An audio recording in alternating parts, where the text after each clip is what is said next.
par Orange.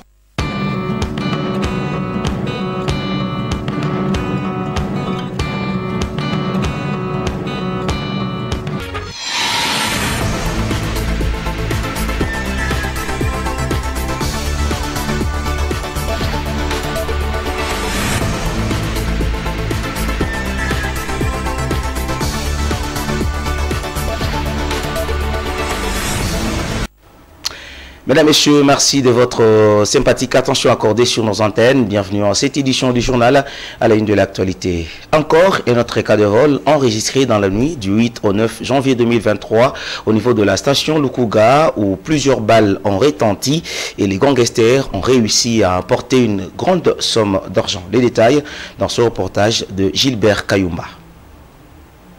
Les habitants de la ville de Kalemi n'arrivent plus à jouir librement de la lumière qui les éclaire, ainsi que de l'air qu'ils respirent, sachant que Kalemi est en train de devenir un théâtre des vols à main armée depuis un temps déjà. En effet, ces derniers ne cessent de s'enregistrer dans les différents coins de la ville, où le plus récent est celui signalé dans la nuit du 8 au 9 janvier à la station Lukuga à environ 2h du matin. Plusieurs ballons retentis et cela fait un bilan d'une très grande somme d'argent apportée, mais zéro perte de vie humaine. Signalons que le malfrat ont opéré en toute quiétude alors que la station Lukuga se trouve à quelques encablures du bureau de la police d'intervention rapide Solika, en plein centre-ville de Kalemi. Où va les Tanganyika et comment allons-nous continuer à vivre dans une province qui semble avoir perdu ce pédale? Telles sont les questions que se posent les paisibles citoyens de la province du Tanganyika. Les enseignants du primaire des écoles publiques sont en grève depuis ce lundi 9 janvier 2023, date qui a été prévue dans le calendrier de l'année scolaire 2022-2023 comme celle de la rentrée du deuxième trimestre. Ces enseignants revendiquent l'amélioration de leurs conditions salariales, comme nous dit Melchior Katontolo Kolo. Ce lundi matin, plusieurs écoles primaires publiques sont presque désertes à Kalemi. Les classes sont sans enseignants ni écoliers. On a remarqué que la présence des chefs d'établissement. Pour cause, les enseignants affiliés au syndicat des enseignants des écoles primaires publiques de la RDC sont en grève. Ils protestent contre le non-réajustement de la prime de gratuité de 5 mois, évaluée à 100 000 francs congolais, dont 20 000 francs sur chaque mois, allant du mois d'août jusqu'au mois de décembre dernier. Cette décision a été prise samedi 7 janvier 2023 au cours d'une assemblée générale tenue par le comité provincial du CNPP Tanganyika au complexe scolaire Nehemadav. Ces chevaliers de la CRE affirment que c'est devenu insupportable étant donné qu'ils sont en pleine période de la gratuité de l'enseignement primaire tel que prôné par le chef de l'État Félix-Antoine Tshisekedi Tshilombo, alors qu'il y a d'autres autorités qui bloquent cette initiative. Le directeur adjoint de l'école primaire Bakita 1, Kassanga Louis, que nous avions trouvé seul à l'école ce lundi 9 janvier 2023, affirme que dans les documents déposés à son bureau par ses enseignants, le retour à l'école n'a pas été déterminé. Dans leurs documents, ils n'ont pas signifié la fin de la grève. Ils disent que c'est quand la situation sera résolue qu'ils vont retourner à l'école. Avant cette décision du CNPP, l'intersyndicale des syndicats des enseignants de l'EPST Tanganyika a annoncé d'autres actions pour accompagner et compatir avec leurs collègues du primaire. C'est la raison pour laquelle le mardi 10 janvier est décrété journée sans enseignants dans tous les établissements scolaires publics, a indiqué le porte-parole de cette synergie, Bruno Jubikilai, lors de la rencontre du samedi 7 janvier dernier à l'Institut Maïto. Nous avons constaté avec regret qu'au niveau du gouvernement de la République, parce que nous ne pouvons pas dédouaner un membre du gouvernement, le gouvernement ne respecte rien de ses engagements. Et voilà pourquoi nous commençons déjà dès maintenant à préparer nos armes pour pousser le gouvernement à respecter ses engagements. Le mardi, où nous allons organiser sur toute l'étendue de la province du Tanganyika pour accompagner les sit-ins qui va être fait au niveau de Kinshasa au ministère du Budget, une journée sans enseignant. Donc mardi, aucun enseignant ne sera au lieu de service. Signalons tout de même qu'après le sit-in du mardi, S'il n'y aura pas de solutions idoines à cette situation, l'intersyndicale des syndicats des enseignants de l'EPST Tanganyika se réunira d'urgence dans les après-midi afin de prendre une décision finale et commune, a dit Bruno Jibikilai. Monseigneur évêque du diocèse de Kalemi-Kirungu a effectué une descente au port public de Kalemi en vue de s'imprégner du dossier selon lequel les camions transportant le matériau devant servir la construction du centre de santé de référence Ondougou seraient interceptés par le service de la DGRTANG. Monseigneur Jean-Christophe Aloma Amadé a également rencontré certaines autorités provinciales pour échanger autour de l'accord cadre qui les lie avec le gouvernement et suivez-les. C'est dans le but de dissiper l'inquiétude qui a plané depuis une semaine sur une présumée interception des camions de matériaux devant servir la construction du centre de santé de référence Ondougou par le service technique de la DGRTANG que Monseigneur évêque du diocèse de Kalemi-Kirungu, Jean-Christophe Amadé Aloma, a ce jour du lundi 9 janvier 2023 effectué une descente au port public de Kalemi afin de se rendre compte de la situation.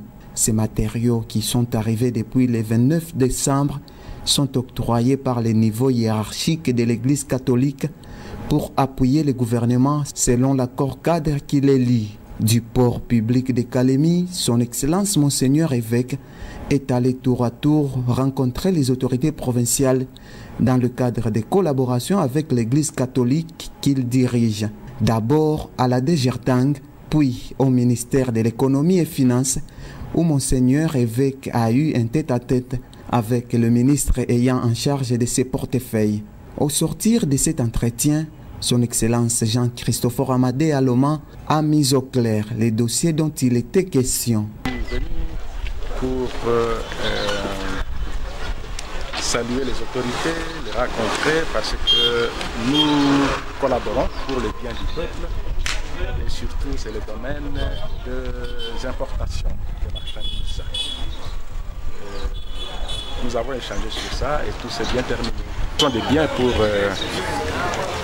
les services sociaux, notamment le centre de santé et les écoles. Ils sont déjà libérés. Il reste un seul, il sera libéré. Ça sera le plus tôt possible. Ainsi, le numéro 1 du diocèse de Kalemi-Kirungu a réitéré son engagement à collaborer étroitement avec les autorités provinciales selon les droits et devoirs qui sont définis dans leur accord cadre. Les conflits fonciers surgis dans le lotissement Mamba City ont trouvé leur épilogue grâce à l'implication proactive de Madame le gouverneur à travers la commissaire générale aux affaires foncières, Madame Ariel Ndayalwamba. Plus de 103 dossiers liés aux problèmes fonciers ont été traités et résolus par la commissaire générale en charge des affaires foncières. C'était au cours d'une journée porte ouverte organisée vendredi dernier. Dieudonné Balanga Ardinoura, ce reportage. Les victimes de concessions se trouvant dans le lotissement Mamba City, où seront construites les institutions publiques, ont, le vendredi 6 janvier dernier, répondu favorablement à l'appel de Madame le commissaire général aux affaires foncières afin de trouver des solutions à leurs problèmes liés aux conflits fonciers. Tout d'abord, ces victimes ont été sensibilisées par la commissaire générale aux affaires foncières, Ariel Ndayalwamba, secondée par le chef de division du domaine foncier, Christian Kibongue, sur la procédure d'acquisition de parcelles, puis ce fut l'identification de tout un chacun par le moyen des documents parcellaires. Ce qui est incertain est que le lotissement Mamba City va devoir abriter les institutions publiques, c'est notamment le gouvernorat, le palais de justice, l'assemblée provinciale et d'autres sociétés à 3 ou 4 étoiles selon un arrêté provincial signé depuis 2017 interdisant toute personne d'occuper cet espace. Une première initiative depuis l'existence de la province mise en place par la gouverneure Julie Ngungo Mayuma à travers le commissariat aux affaires foncières qui ont daigné octroyer d'autres terrains en compensation sur un autre endroit de la ville. Toutes les victimes qui ont assiégé les installations des affaires foncières et ayant eu de soucis parcellaires dans le lotissement Mamba City sont sortis avec un air de satisfaction. La commissaire générale en charge des affaires foncières a mis tout son temps à profit pour recevoir à tour de rôle un groupe de 10 victimes de parcelles pour un arrangement à l'amiable par la stratégie de délocalisation. Les occupants du lotissement Mamba City sont tous tombés d'accord de la solution trouvée par Madame le gouverneur Jilingungo Moyuma via les commissariats aux affaires foncières que chapeaute Madame Ariel Ndayaluamba. Je la félicite par rapport à sa sagesse. Et moi, je pensais peut-être qu'on ne devait pas trouver une solution. Mais aujourd'hui, grâce à sa sagesse, Dieu était dans. Et vraiment, tout est en train de passer dans les bons. Vraiment, merci pour son implication.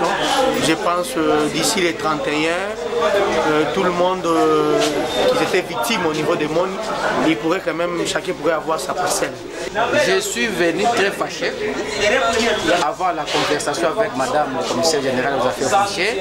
Après notre débat, nous avons trouvé un terrain d'attente. Il y a un compromis favorable. D'ici la fin du mois de janvier, nous serons remis dans notre droit. Notons tout de même que c'est plus de 103 dossiers liés au conflit foncier qui ont été traités et résolus par la commissaire générale aux affaires foncières avec ses services techniques au cours de cette journée de porte ouverte où chacune des victimes a échangé librement avec la commissaire générale en charge des affaires foncières. Et le chef des bureaux domaine foncier, Christian Kibongue, à l'issue de cette séance d'échange entre le commissariat aux affaires foncières et le victime de parcelles dans les lotissements Mamba City, lance un message de sensibilisation à l'ensemble des habitants de la ville de Kalemi. Il est au micro de Cédric Moma Moussantole et Maliloka Selemani. Comme vous voyez l'ambiance, nous avons échangé avec la population, avec les Kalemiards et Kalemiardes. On a essayé d'aller très loin pour qu'on puisse terminer les débats qui à tout moment ça nous déchirait. Ils ont acheté les parcelles chez Moni, c'est le groupement Moni. Aujourd'hui, de l'autre côté, il y avait le lotissement depuis 2017. En 2017, on a l'outil. Et après, il y a les octrois parcellaires qui circulent. Et par conséquent, par rapport à ça, Madame la commissaire, il a estimé qu'il fallait qu'il puisse appeler la population du lotissement Moni ou bien de côté le lotissement Mamba City, lotissement Moni, pour un peu s'échanger avec eux. On a fait l'échange, on va déplacer tout le monde. Les gens qui se trouvent sur résidentiel et les gens qui se trouvent sur institution. On a trouvé un bon endroit d'où on va déplacer les gens et chaque personne aura son terrain. Il n'y a pas celui qui va manquer un terrain, non, non. On est en train de travailler le 31 janvier. On va descendre sur le terrain avec les autorités provinciales pour que nous puissions remettre les terrains à la population qui était victime des parcelles du côté Moni. Nous interdisions aux populations de continuer à construire du côté institution, du côté résidentiel, Mamba City.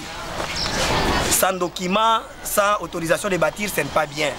Vous attendez le 31 janvier, on va descendre tout ça côté Mamba City pour commencer à vous donner les terrains. Mais à condition que vous puissiez venir avec vos originaux des octrois parcellaires là. Parce qu'on va récupérer les octrois et on va vous donner les terrains. Et nous refusons encore, et nous interdisons et nous disons à la population du Kalemi qu'il ne fallait pas continuer à acheter les parcelles du côté chef coutumier. Nous sommes en ville. Vous avez besoin d'un terrain, passez au cadastre, passez au bureau du conservateur des titres immobiliers pour régulariser à ce qui concerne les terrains. Les terrains existent. Qu'on ne vous trompe pas, il y a des terrains. Mais venez officiellement, là on va vous donner des terrains sans problème. Ce que moi je remercie beaucoup plus, c'est la jeunesse de notre province. Aussi nos parents, par leur sagesse, qui ont accepté cette délocalisation. Nous ne voulons pas qu'il y ait encore des bourbards. Les problèmes qu'on va vous dire, on a dit, c'est pas bon. Nous avons mis les points sur les i, donc on va déplacer les gens. Et nous demanderons aussi à la population ce jour-là, venez avec vos outils, on va vous donner des terrains sans problème. La coordination provinciale du Front commun pour le Congo, FCC, a fait une déclaration politique des suites de l'irrégularité du processus électoral et non consensuel. Lors de la lecture de la dite déclaration, ils ont souhaité l'impartialité d'une cour constitutionnelle. FCC viva! Viva! FCC viva! Viva! Viva! Viva! Victoire! Déclaration politique du FCC Tanganyika face aux engins de l'air.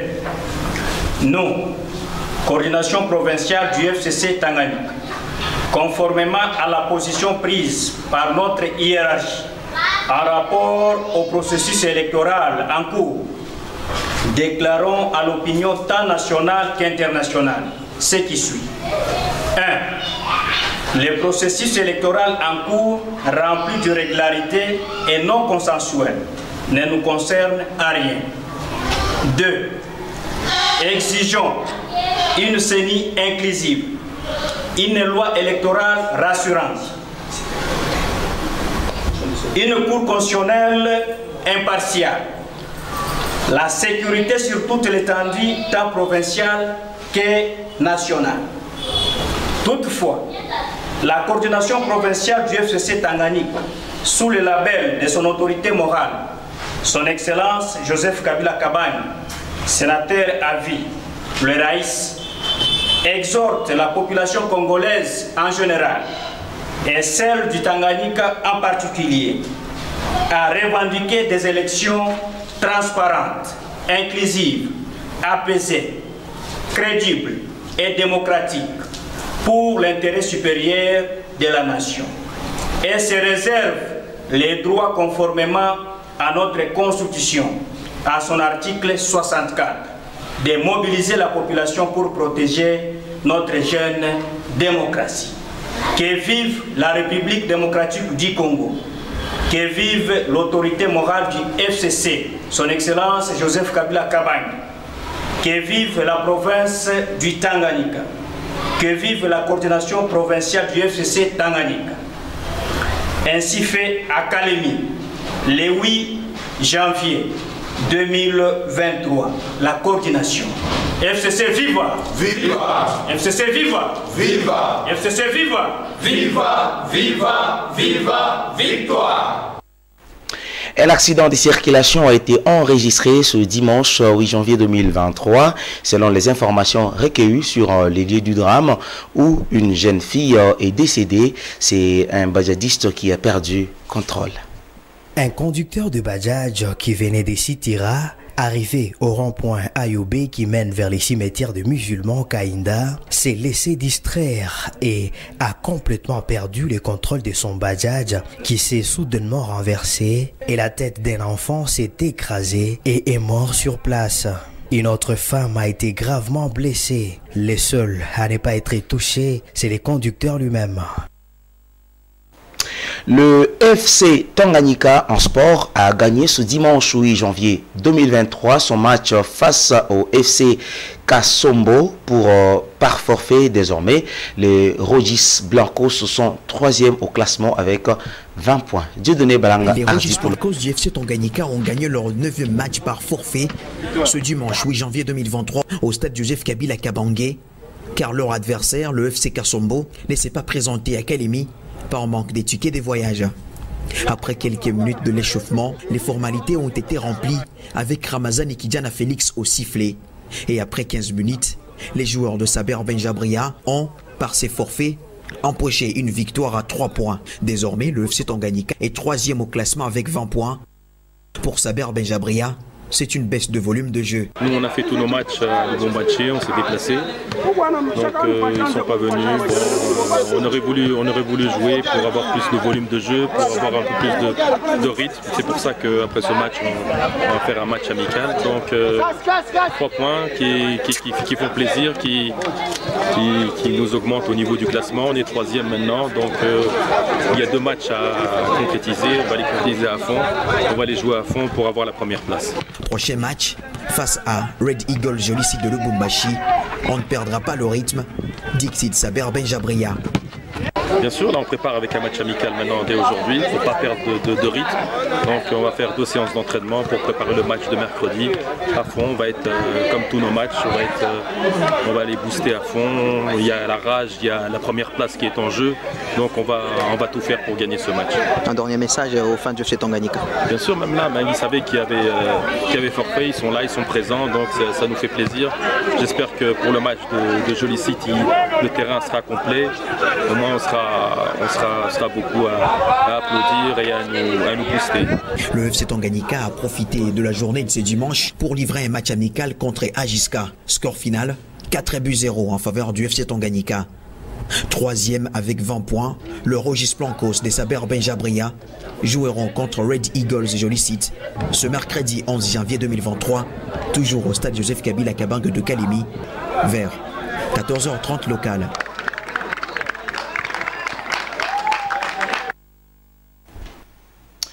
Les préparatifs de l'arrivée du pape François en République démocratique du Congo commencent à produire des effets. C'est dans ce cadre le gouvernement provincial de Kinshasa a lancé une campagne dite coup de poing. Ces sujets et tant d'autres ont été décryptés par les médias et journaux parus ce lundi 9 janvier 2023 dans la ville capitale Kinshasa. Mesdames et messieurs, place à présent à la revue de presse.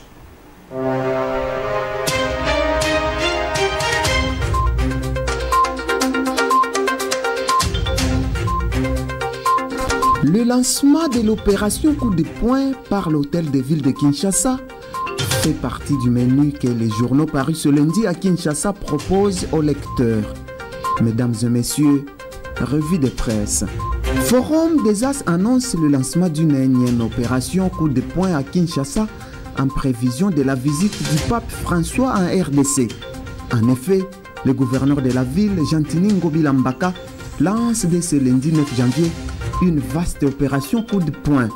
L'objectif est de nettoyer dans un premier temps le boulevard Lumumba de tous ces marchés pirates, stationnements et parkings non autorisés, enlèvement des épaves et véhicules mal garés, destruction des kiosques et terrasses des fortunes.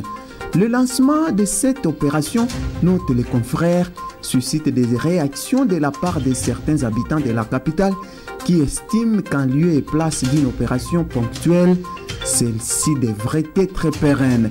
Quelle est la vision que le patron de la ville de Kinshasa a pour ces tronçons compris entre l'aéroport international de Njili et la première rue Lumete, s'interroge ce journal avant de se demander que pouvons-nous attendre après les coups de balai. La référence plus émet des doutes sur le retrait des Rumangabo par les rebelles du M23. Ce tabloïd constate qu'au Nord Kivu, cette annonce de retrait ne rassure pas et personne ne veut plus rester dupe comme par le passé, car les insurgés qui avaient déclaré céder Kibumba à la force régionale de l'EAC occupent encore ses alentours ainsi que la cité de Rougari où ils sont aperçus dans des champs de ces localités. Les déplacés qui tentaient de revenir chez eux ont été brutalement conduits pendant que les rebelles poursuivent leurs offensives pour conquérir d'autres espaces. À en croire ce journal, à l'allure où vont les choses, les scénarios risquent de se reproduire comme en 2012 car ayant annoncé son retrait de la ville de Goma, le M23 s'était cloîté en embuscade à Kibati. Il avait fallu la puissance de feu des FARDC conduite par le général Baouma et le colonel Mamadou Ndala ainsi que la force d'intervention de la MONUSCO pour les défaire militairement. Le journal La Prospérité publie une tribune de Maître Chibwabwa Mboui dans laquelle ce dernier affirme que selon la constitution congolaise, il faut d'abord être congolais d'origine pour prétendre briguer un mandat présidentiel en RDC. Pour cet avocat, il est grand temps de lancer une réflexion profonde sur le contenu de cet article 10 de la Constitution pour remonter la nationalité congolaise d'origine sur le plan sociologique en 1885 et puis déterminer les tribus qui s'y trouvaient à cette époque-là et permettre à leurs descendants de bénéficier de l'irrévocabilité de la nationalité congolaise d'origine. Mesdames, Mesdemoiselles et Messieurs, c'est tout pour le journal des journaux. Mesdames, Messieurs, merci à vous de nous avoir suivis. Ce journal est complètement terminé. Restez pour la suite de nos programmes comme d'habitude. Mais suivez-nous encore sur la page YouTube RTGT Kalemi. Je vous retrouve bien sûr pour une nouvelle édition. À très bientôt.